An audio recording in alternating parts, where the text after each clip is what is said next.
Hi everyone, this is your Young People's Love Tap video. I worry a lot. Let's get going. You're in great company if you're one of those people who worries a lot. But I've got a couple things to say about it before we move into some tips to help you stop worrying.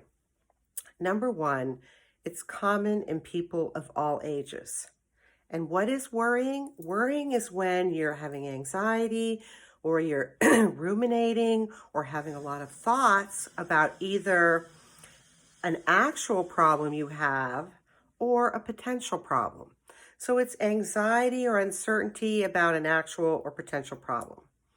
If you're worrying excessively, you might have an anxiety disorder, in which case you want to get that checked out with a licensed therapist or your medical doctor or whatnot, because there are things that you're going to want to do if you have an anxiety disorder. Now, worry is one of those things that's really not that helpful in life. I'm going to give you some tips in a second, couple minutes, about what to do, the actions to take. But if you're one of those people who worries a lot, you want to interrupt this and get this handled.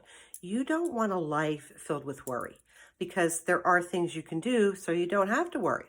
So it's not a helpful emotion. I'll tell you in a second how it can be helpful and what to do. But overall, worrying is not one of those things that's powerful.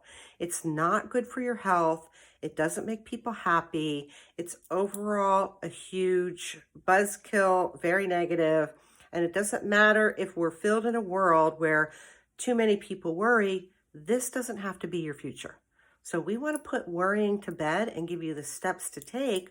So when worry shows up in your mind, you get an action. This has got to go on your list because you don't want to be a worrier. That's really bad for your health.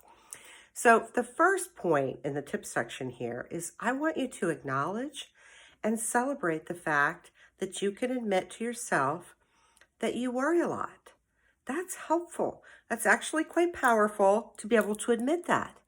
And because I'm a huge fan of having a reward system, I highly recommend that you reward yourself. You're going to make some changes in your life so you don't worry. So why not reward yourself? So acknowledge that it's powerful and reward yourself. The second tip here is you're going to get a piece of paper or get on your computer and you're going to start making a list of all the things that you worry about. Just make a list, whatever it is. The next step is you're going to look at each of the individual items and you're going to make a list of steps or actions to take that will resolve the problem or the potential problem. Action, action, action. Once you've done that, you're actually going to take the actions. Maybe it's a call you need to make. Maybe you need to have a conversation. Maybe you need to do something. You're going to be in action because that's one powerful way to put worrying to bed, because you're worrying about a potential problem or an actual problem. So get to work. You're going to take actions. The next thing, after you've taken your actions, you're going to sit back, you're going to take a moment to reflect and pause, and you're going to ask yourself, have I taken all the actions? Have I taken all the steps to resolve my problem or my potential problem? And if the answer is yes, then there's no need to worry because you've done everything. If not, you might need to circle the wagons, take another step or two. You might need to talk to somebody to say, this is what I'm worrying about. Is there something else that you can think of that I should be doing to handle and address this potential problem or my actual problem, and get advice? The other thing to go to work on is yourself. Why? Because when you do certain things, and that I'm going to give you a list of, they are habits, practices, actions, attitudes, beliefs. You're not going to be worrying.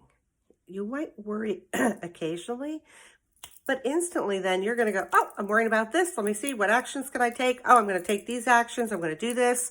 And you're going to get it handled, because worrying is just not helpful.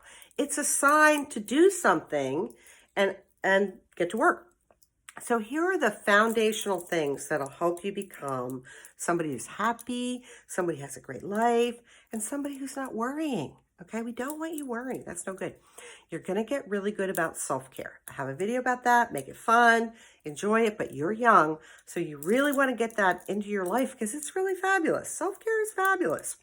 You also want to learn assertiveness skills. That's going to be very helpful in every area of your life. The other thing you want to do, especially at a young age, is learn how to identify, process, and manage your emotions. This is a skill set that many old people don't know how to do. Don't wait until you're old, or don't wait until never to learn it.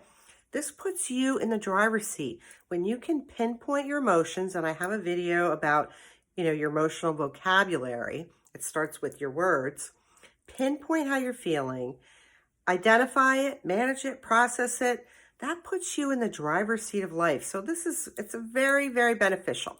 You also want to, in my opinion, get on the road to growth and development. Why? Because you want to be whole on the inside. You want to be free of anxiety, free of depression, free of worry. You want to be free of the negative stuff. And one access to that is growth and development. Grow yourself, grow your skills, grow your abilities, habits, and practices. Now, I do have a separate video about anxiety and depression, and I've written about that in my blog post. So if you're worrying a lot, you might want to take a look at the anxiety and depression video. I think there's actually more than one. And the other thing that's going to help you not be consumed with worry, all those other things I just mentioned, but you want to be up to something in life. And you want to be proactive. When you have a problem, you deal with it. Instead of sitting there worrying about what might happen or what could happen, get in action and be up to something.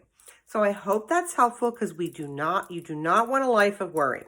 Worrying gets people physically ill. It doesn't help mental health. It's no good. And we want you happy, empowered, living a fantastic life. Why not? Let me know how I can help you, and take care.